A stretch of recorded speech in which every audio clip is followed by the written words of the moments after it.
All right. Well, the meeting finally wrapped up. The NASA meeting, the planetary defense meeting wrapped up.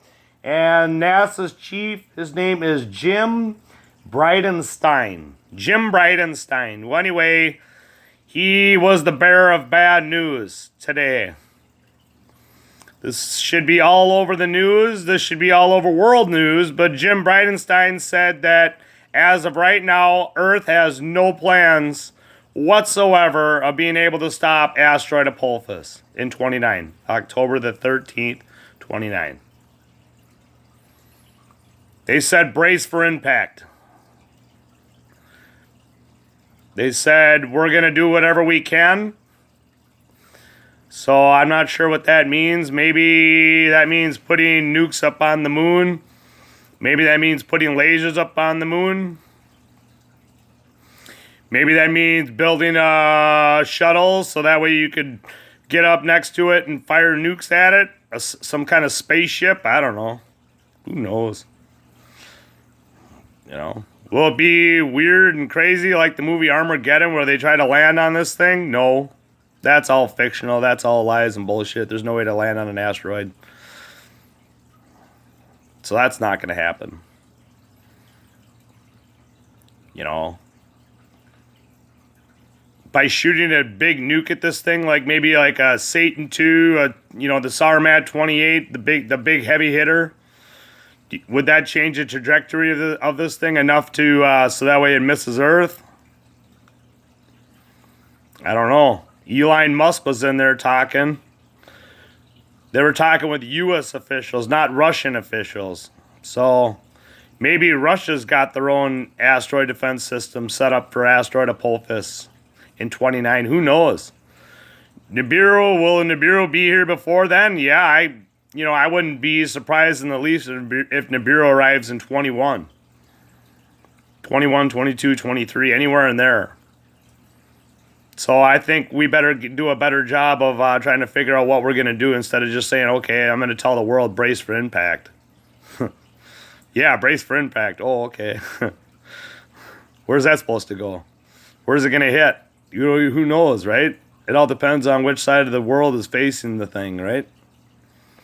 We'll have a new Gulf of Mexico somewhere in the world, won't we? It's just crazy days we're living in, you know what I mean? You got the Merkava Mark IV tank ready to go on the northern border right now with on Israel.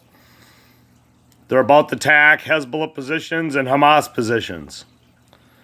We are still waiting for word. So as of right now, the pounding has stopped. Israeli pounding of the jets has ceased. It is quiet right now. So is this the quiet before the storm, before he fucking sends the tanks and the armored troop carriers in? I don't know. You know, I don't have a fortune. I don't have a fortune ball. You know what I mean? A little crystal ball. I can't flip it and tell you and say, hey, this is what Netanyahu's thinking right now. But he's been on the phone with Trump all night. Him and Trump were on the phone discussing what they're gonna do here. Trump gave him the green light. Trump told him. My reports this morning were Trump said, do whatever you need to do to defend your people. You have got the blessing of the United States of America. You have got the green light. So, will Netanyahu take the green light? Now is the perfect time to take the green light, Netanyahu. You got the carrier strike group in the area right now, ready to attack Iran at a moment's notice. So, if Iran wants to try to pull something out of their sleeve and try to send some Scud missiles, ballistic missiles your way, you got the United States Navy right there right now, so they're ready to respond. So if you're gonna launch a ground invasion, today is your day. Today is your day to shine, Netanyahu. So if I were you, I'd send them in. You got to drive these fuckers back, dude. You cannot have people just trying to carry about their day-to-day lives and having missiles raining down on people, dude. It just can't go on like this. something has to be done. So, but for the poor, innocent Palestinians out there that are stuck in the stuck in the middle of the crossfire, sorry about that. God bless you, and may you stay safe out there. So, it's a shitty deal that you're kind of stuck right in the middle of it, but it is what it is. That's who runs your country. That's who runs the show. That's who runs, Gaza. So, Hezbollah and Hamas. So, in Iran.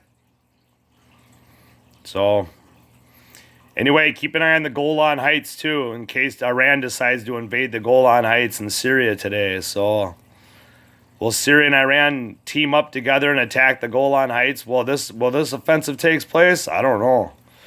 But the United States military, and I'm sure Israel, is prepared for it. So, they were already talking the other day. They did a video of trying to launch like a fucking ballistic missile of some sort, some little smaller missile at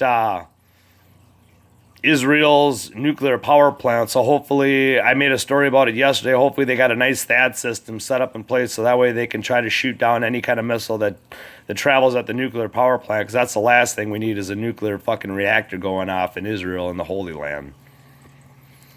You know what I mean? Have a fucking meltdown in the Holy Land. That'd be good. So, but I don't know. It's crazy. I don't know. I don't really like hearing from NASA, just prepare for impact. That's kind of what kind of fucking shit is that? I mean, I got my generator. I just got a $2,200 generator. I'm like, yeah. So, and then down at the farm, he's got like 2 or 3 of those damn things. I'll bring mine. Mine's like 400 pounds. This new one I got, it's remote control. Fucker's nice, dude. I tried it this morning. I woke up the neighbors. I hit the button and it just turns on. I'm like, yeah, this motherfucker's nice, dude. It's like the Cadillac of fucking, yeah. It's like the Cadillac of freaking power supplies. So I like a good power supply. You never know when the power's going to go out. You got to have that generator. So it's always good to have a generator. I preach and preach and preach to my people. If you live in an apartment complex, they probably have their own generators. So, but you got to prepare for going without water, not water, but you're going out with electricity for years. After Nibiru passes, there will be no electricity for years. So you're going to have to find some way to harness electricity, to get electricity if you want electricity. So I kind of want electricity back. So there won't be internet. There won't be any of that shit going on. Obviously, it's going to be sending us back into the fucking 1400s. That's why so many people will die, not only from just Nibiru and the pole shift alone and the asteroids raining down, but from fucking chaos and starvation. The people that live out in the country are the people that are going to be the survivors. The people that live out in the sticks, they're the survivors, dude. The people that live in major centers of population, it's not going to go so well for them. So they better get out of that area before all hell breaks loose with Nibiru or Apophis. Can you imagine what the world's going to be like in 29, October the 13th, my son's birthday, October the 13th, 2029. I'm like, yeah, on your birthday, there's a planet killer coming in. He's like, oh, that's great. And I'm like, yeah. So happy birthday. That's what I told him. So he's like, yeah, just another story for dad, you know what I mean? He's like, yeah, I know the world's fucked. And I'm like, yeah, I know. But he's like, oh, at least I got a dad that will fucking defend me and keep me safe. So I'm like, yeah, I'll keep you safe, son. No worries. So he's not too worried about that. He's kind of bummed. He's kind of bummed about Nibiru because he really wanted to be on the Great Lakes fleet someday. But I don't know if that's going to happen. There might just be one Great Lake, and I think all those ships are going to sink. So I don't think he's going to be doing that anytime soon. So I don't think there's going to be a Great Lakes fleet for fucking hundreds of years. So, but we're going to see what happens in Israel today. All eyes on Israel right now. Venezuela's pretty calm right now. Maduro's not stepping down. He told Pompeo to get fucked. He called him a liar overnight. So we lie, we cheat, we steal, right?